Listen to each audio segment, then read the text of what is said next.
আমি এখন আছি কুমিল্লার সেই ঐতিহাসিক জায়গায় যেখানে জন্ম হয়েছিল ভারতীয় উপমহাদেশের সঙ্গীতের এক কিংবদন্তি শিল্পী শচীনচন্দ্র দেব বর্মনের পৈতৃক বাড়িতে। আপনারা অবশ্যই ভিডিওর সঙ্গে থাকবেন এবং শেয়ার করে সবাইকে কুমিল্লার ইতিহাস এবং ঐতিহ্য জানার সুযোগ করে দেবেন। ইন্টারেস্টিং একটা বিষয়, কুমিল্লায় নজরুল।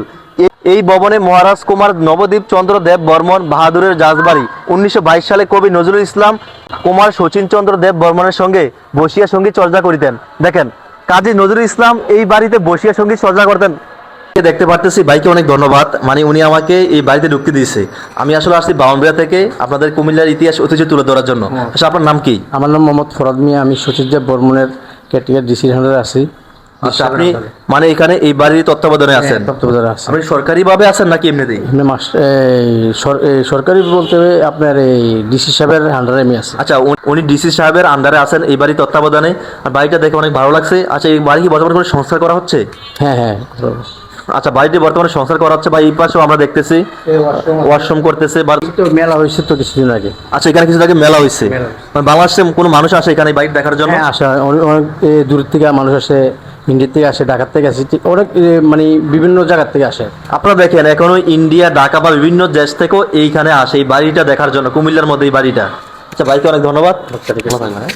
1906 সালে কুমিল্লার দেববংশের রাজপরিবারে তার জন্ম। এই বাড়িটি ছিল তার শৈশবের স্মৃতি, তার প্রথম সুরের পাঠশালা।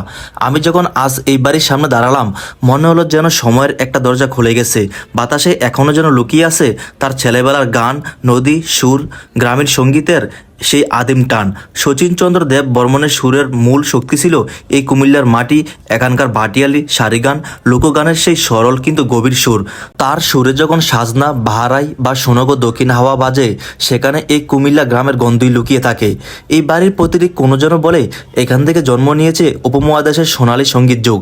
তার ছেলে রাহুল দেব বর্মন আরেক কিংবদন্তি, তিনিও বাবার কাছ থেকে শিখেছিলেন সেই সুরের বংশ পরিচয়। আজ এই বাড়িতে এসে মনে হলো শিল্পী জন্মভূমির মাঝে দাঁড়িয়ে তার সুর আর গভীরভাবে বোঝা যায়। খুবই সাধারণ, খুবই শান্ত এই বাড়িটাই এক সময় সুরের রাজপথে হাঁটতে শিখিয়েছে এক প্রতিভাকে, যিনি পরবর্তীতে ভারতীয় সঙ্গীতের দিয়েছেন অমর সম্পদ। কুমিল্লার এই বাড়ি শুধু একটি স্মৃতিবহ বাড়ি নয়, এটা আমাদের সাংস্কৃতিক ইতিহাসের এক মূল্যবান অধ্যায়। আর আজ এখানে এসে আমি যেন একটু হলেও সেই ইতিহাসের অংশ হয়ে গেলাম। এটা হচ্ছে বাড়ির পিছনটা, ঠিক আছে? শচীনচন্দ্র দেব বর্মনের বাড়ির পিছন এটা। আমার মনে হয় এখানেই বসে সঙ্গীত চর্চা করতেন। না হলে দেখেন বাড়ির পিছনে এরকম একটা ছায়ার মতো আছে, সত্যি অনেক ভালো লাগার মতো। এই পাশে বাড়ির বাউন্ডারি। আপনিও কুমিল্লার ইতিহাস, ঐতিহ্য এবং সুস্বাদু খাবারের স্বাদ নিতে চাইলে অবশ্যই কুমিল্লা আসবেন। আপনি শচীনচন্দ্র দেব বর্মনের এই পৈতৃক বাড়িতে আসতে হলে কুমিল্লা রাজগঞ্জ থেকে মাত্র 20 টাকা বা 30 টাকা রিক্সা নিয়ে এখানে চলে